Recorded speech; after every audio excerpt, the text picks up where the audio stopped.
7월 22일 수요일 새벽 기도회를 시작하겠습니다. 사도신경을 고백하시고 찬송가 212장을 부르신 후에 하나님의 말씀을 함께 나누겠습니다. 오늘 하나님께서 저희에게 주신 말씀은 고린도 후서 7장 8절부터 16절까지의 말씀입니다. 그러므로 내가 편지로 너희를 근심하게 한 것을 후회하였으나 지금은 후회하지 아니함은 그 편지가 너희로 잠시만 근심하게 한 줄을 알미라. 내가 지금 기뻐함은 너희로 근심하게 한 까닭이 아니요 도리어 너희가 근심함으로 회개함에 이른 까닭이라. 너희가 하나님의 뜻대로 근심하게 된 것은 우리에게서 아무 해도 받지 않게 하려 함이라. 하나님의 뜻대로 하는 근심은 후회할 것이 없는 구원에 이르게 하는 회개를 이루는 것이요 세상 근심은 사망을 이루는 것이니라. 보라, 하나님의 뜻대로 하게 된 이 근심이 너희로 얼마나 간절하게 하며 얼마나 변증하게 하며 얼마나 분하게 하며 얼마나 두렵게 하며 얼마나 사모하게 하며 얼마나 열심 있게 하며 얼마나 벌하게 하였는가. 너희는 그 일에 대하여 일체 너희 자신의 깨끗함을 나타내었느니라. 그런즉 내가 너희에게 쓴 것은 그 불의를 행하는 자를 위한 것도 아니요 그 불의를 당한 자를 위한 것도 아니요 오직 우리를 위한 너희의 간절함이 하나님 앞에서 너희에게 나타나게 하려 함이로다. 이로 말미암아 우리가 위로를 받았고 우리가 받은 위로 위에 디도의 기쁨으로 우리가 더욱 많이 기뻐함은 그의 마음이 너희 무리로 말미암아 안심함을 얻었음이라. 내가 그에게 너희를 위하여 자랑한 것이 있더라도 부끄럽지 아니하니 우리가 너희에게 이른 말이 다 참된 것 같이 디도 앞에서 우리가 자랑한 것도 참되게 되었도다. 그가 너희 모든 사람들이 두려움과 떨므로 자기를 영접하여 순종한 것을 생각하고 너희를 향하여 그의 심정이 더욱 깊었으니 내가 범사에 너희를 신뢰하게 된 것을 기뻐하노라. 아멘. 저희는 어제 본문을 통해서 바울이 고린도 교회로부터 받은 오해와 마게도냐에서 겪은 환난에도 불구하고 디도를 다시 만남으로 위로와 기쁨을 누리는 모습에 대해서 살펴봤습니다. 오늘 본문도 어제 본문 내용과 연결이 되는데요. 바울은 자신이 고린도 교회와 갈등을 겪었지만 그것이 전화위복이 되어서 서로를 기쁘게 하는 계기가 되었다고 오늘 본문을 통해서 고백하고 있습니다. 이 내용을 함께 보도록 하겠습니다. 먼저 1절, 2절 말씀을 보겠습니다. 그러므로 내가 편지로 너희를 근심하게 한 것을 후회하였으나 지금은 후회하지 아니함은 그 편지가 너희로 잠시만 근심하게 한 줄을 알미라. 내가 지금 기뻐함은 너희로 근심하게 한 까닭이 아니요 도리어 너희가 근심함으로 회개함에 이른 까닭이라. 너희가 하나님의 뜻대로 근심하게 된 것은 우리에게서 아무 해도 받지 않게 하려 함이라. 바울은 고린도 교회에 보냈던 편지로 인하여 잠시 동안 후회했다라고 고백합니다. 그러나 잠시 후회했지만 지금은 후회하지 않는다라고 고백합니다. 여기서 말하는 편지는 눈물의 편지라 불리는 고린도 전서와 후서 사이에 보낸 지금은 남아있지 않은 그런 편지를 의미하는데요. 고린도 교회를 방문했다가 그 교회에 있는 대적자들의 대적과 그에 현혹되어서 바울을 의심의 눈초리로 바라보는 성도들로 인하여 힘든 시간을 보내고 에베소로 돌아온 바울은 고린도 교회에 편지를 썼습니다. 그 편지는 눈물로 쓴 편지로서 대적자들의 잘못을 지적함으로 자신을 변호하고 고린도 교회 성도들이 더 이상 대적자들에게 현혹되지 않도록 또한 그들의 잘못을 깨닫고 회개하고 바로 세워지기를 바라는 그런 내용들의 편지로 보입니다. 바울은 이 편지를 보낸 후에 후회하였다고 고백합니다. 그 편지를 통해서 고린도 교회 성도들에게 직접적인 비판을 가함으로 근심하게 하게 되었다라고 생각하고 그것에 대해서 후회한 것입니다. 그러나 그 후회는 잠시였고 지금은 후회하지 않는다고 고백합니다. 왜냐하면 그 편지로 인해서 고린도 교회 성도들을 잠시 동안 근심하게는 했지만 그 근심은 그들에게 긍정적인 결과를 가져왔기 때문입니다. 그 긍정적인 결과는 다름 아닌 그들이 바울의 편지로 인해서 회개를 하게 되었다.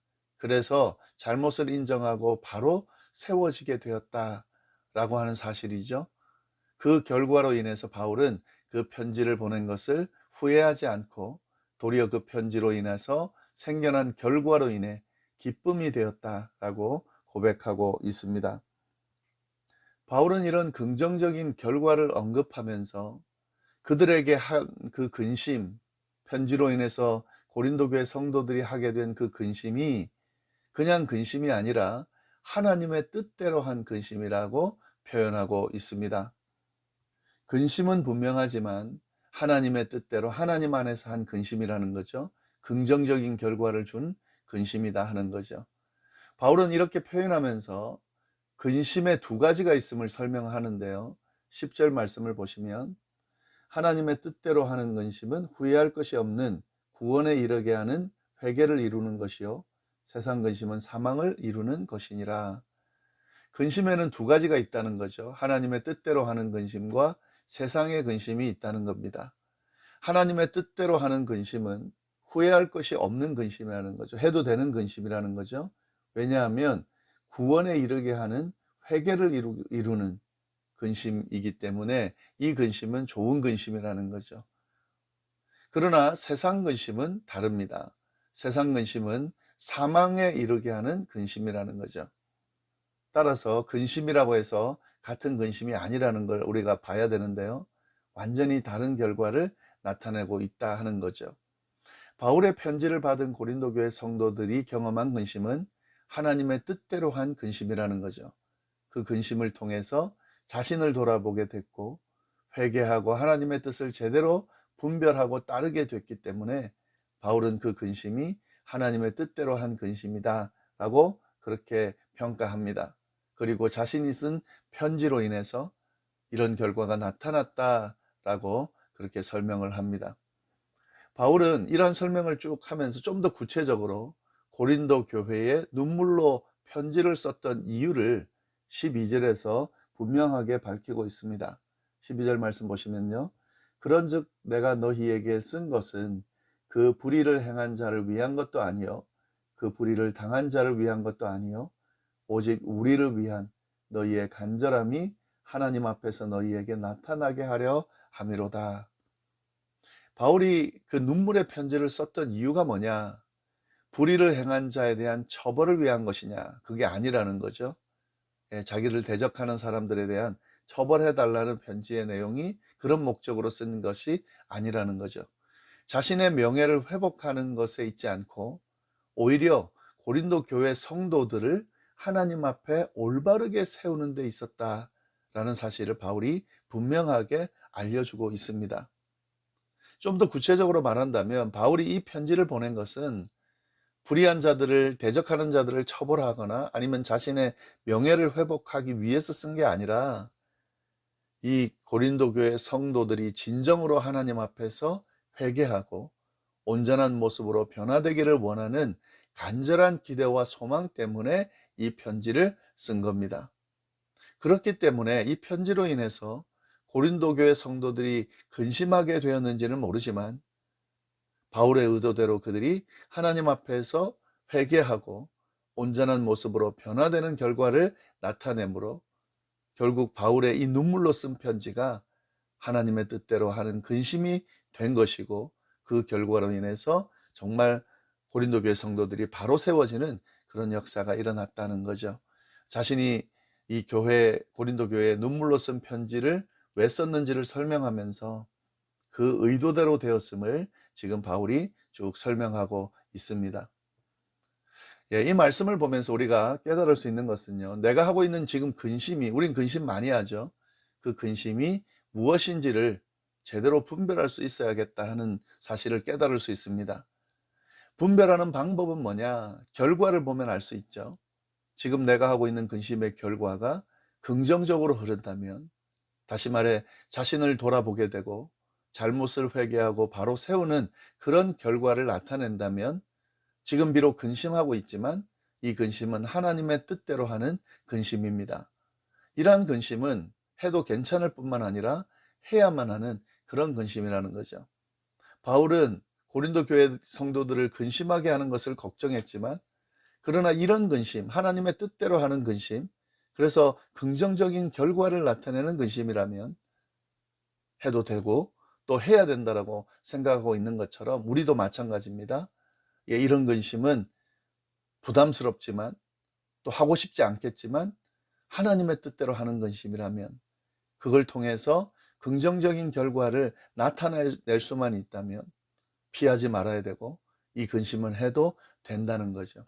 그러나 근심의 결과가 부정적으로 흐른다면요, 그 근심으로 인해 힘들어하고 그 결과 자신을 억누르고 이런 상황이 계속 악화되어 간다면 그것은 세상의 근심입니다. 이것은 죽이는 근심입니다. 하면 안 되는 근심입니다. 어쩔 수 없이 하게 될 수 있지만 이대로 내버려 두면 안 되는 근심입니다. 빨리 벗어나야 되는 근심이다 하는 거죠. 우리가 이 부분을 오늘 말씀을 통해서 좀 잘 깨달을 수 있어야 합니다. 바울은 이제 마지막으로 디도를 만남으로 디도와의 만남에 대한 이야기를 하는데요. 위로와 기쁨을 얻었다라는 그 사실을 고백하면서 디도와 나눈 대화의 내용을 언급하고 있습니다. 그 내용을 조금만 더 보도록 하겠습니다.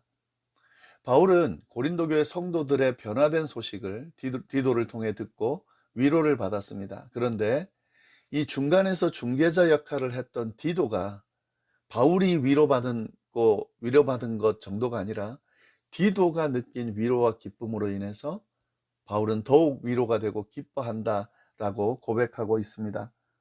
13절 말씀인데요. 이로 말미암아 우리가 위로를 받았고 우리가 받은 위로 위에 디도의 기쁨으로 우리가 더욱 많이 기뻐함은 그의 마음이 너희 무리로 말미암아 안심함을 얻었음이라. 예, 무슨 말이냐면 이 디도는 바울의 편지를 고린도 교회에 전달하는 역할을 했습니다. 근데 단순히 전달만 한 게 아니라 바울을 대신하여서 그 편지에 담긴 바울의 명령을 성도들이 순종하도록 권면하는 목회적인 역할도 감당했습니다. 그런데 디도가 이 바울의 편지를 전달하고 그 편지의 내용을 가지고 직접 현장에서 목회를 감당하면서 위로와 기쁨을 받았다는 거죠. 예, 그게 뭐냐면 바울이 전했던 이 내용들을 고린도 교회 성도들이 외면하지 않고 잘 받아들임으로 회개하고 그 말씀에 순종함으로 변화되는 것을 디도가 직접 목격하게 된 거죠.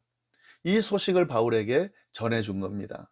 바울은 고린도 교회 성도들이 바뀌었다, 변화되었다라는 소식으로도 위로가 되고 기쁨이 되었지만, 그 모습을 직접 경험한 디도, 목회를 하면서 경험한 디도의 그 위로받고 기쁨을 받았다는 그 고백으로 인해 더 큰 위로가 되고 기쁨이 되었다라고 그렇게 고백하고 있는 거죠. 그리고 또 한 가지 더는요, 바울은 이 디도에게 고린도 교회 성도들에 대해서 자랑했던 사실을 언급합니다. 14절 말씀 보시면 내가 그에게 너희를 위하여 자랑한 것이 있더라도 부끄럽지 아니하니 우리가 너희에게 이런 말이 다 참된 것 같이 디도 앞에서 우리가 자랑한 것도 참되게 되었도다. 예, 무슨 말이냐면 고린도 교회 성도들에 대해서 바울이 디도에게 자랑을 했다는 거죠. 근데 그 자랑한 것이 부끄럽지 않았다는 거죠. 예, 무슨 말이냐면 바울이 디도에게 이 편지를 주면서 고린도 교회 성도들은 내 말을 분명히 들을 거고 그들이 변화될 것이라고 하는 사실을 회개하고 그들의 잘못을 인정하고 변화될 것이라고 하는 사실을 자랑했던 것 같아요. 그런데 디도가 이 편지를 가지고 가서 전달했음에도 불구하고 그 고린도 교회 성도들이 전혀 듣지도 않고 변화되지도 않았다라고 하면 바울이 자랑한 것이 부끄러운 일이 되겠죠. 그러나 그렇지 않다는 거죠. 디도가 가서 경험하니까 진짜 바울이 자랑할 만한 그런 모습으로, 그런 모습이더라는 거죠. 디도도 경험하고 인정하는 그런 부분이라는 거죠. 그래서 바울이 이렇게 이야기하는 겁니다. 내가 디도에게 자랑했는데 그 자랑한 것이 부끄럽지 않다. 왜냐하면 진짜 그 자랑한 대로 너희가 그 모습을 보여줬기 때문이다. 15절 보시면 이렇게 되어 있습니다. 그가 너희 모든 사람들이 두려움과 떨므로 자기를 영접하여 순종한 것을 생각하고 너희를 향하여 그의 심정이 더욱 깊었으니 내가 범사에 너희를 신뢰하게 된 것을 기뻐하노라. 예, 직접 디도가 가서 보니까 이 고린도 교회 성도들이 두렵고 떨리는 마음으로 디도를 받아주고 또 순종한 것들을, 예, 이 디도가 경험하면서 그의 심정도 고린도 교회 성도들에 대해서 더 애정과 신뢰가 깊어지게 됐다는 이야기를 하는 거죠. 그래서 내가, 바울이 그렇게 고백하는 거죠. 고린도 교회 성도들을 신뢰하게 된 것, 신뢰했던 것, 자랑했던 것이 기쁨이 되고 부끄럽지 않은 그런 모습이었다라고 이야기를 합니다. 예, 참 멋지고 모범적인 이 영적인 지도자와 성도의 관계인데요. 이 영적인 지도자가 성도들을 신뢰하고 자랑스러워하고 기뻐한다. 참 멋진 모습이죠. 그런 성도가 될 수 있다라고 하는 것, 또 지도자가 그들을 기뻐하고 자랑할 수 있다는 것, 참 이것은 정말 멋진 모습이다라고 생각이 들고요. 또 목회자를 신뢰하고 목회자의 말을 깊이 묵상하고 받아들이고 회개하고 순종하는 모습, 이 고린도 교회 성도들이 바울을 그렇게 신뢰하고 있는데 이런 관계를 가지고 있다는 것은 참으로 멋진 모습입니다. 그리고 굉장히 부러운 모습입니다. 예, 저도 이런 부분을 놓고 기도하고 있습니다. 예, 제가 우리 교회를 자랑하고 신뢰할 수 있는 그런, 예, 모습이기를 바라고요. 또 우리 교회 성도님들이 저를 신뢰하고, 예, 그렇게 또 의지할 수 있고 그런 관계를, 좋은 관계를 맺을 수 있는 그런 멋진 관계가 우리 안에서 형성될 수 있다면 우리 교회도 굉장히 멋진 교회로, 하나님이 인정하시는 아름다운 교회로 세워질 수 있다 생각이 듭니다. 네, 우리 함께 기도하겠습니다. 하나님 아버지, 감사합니다. 오늘 하루 귀한 말씀으로 하루를 시작합니다. 하나님이 허락하신 하루입니다. 그냥 의미 없이 보내지 않게 하시고 소중하게 생각하고 말씀 안에서 멋진 하루, 의미 있는 하루 보낼 수 있도록 인도하여 주옵소서. 하나님과 동행하는 하루, 하나님의 은혜를 경험하는 하루가 되기를 간절히 바라고 살아계신 예수님의 이름으로 기도드립니다. 아멘.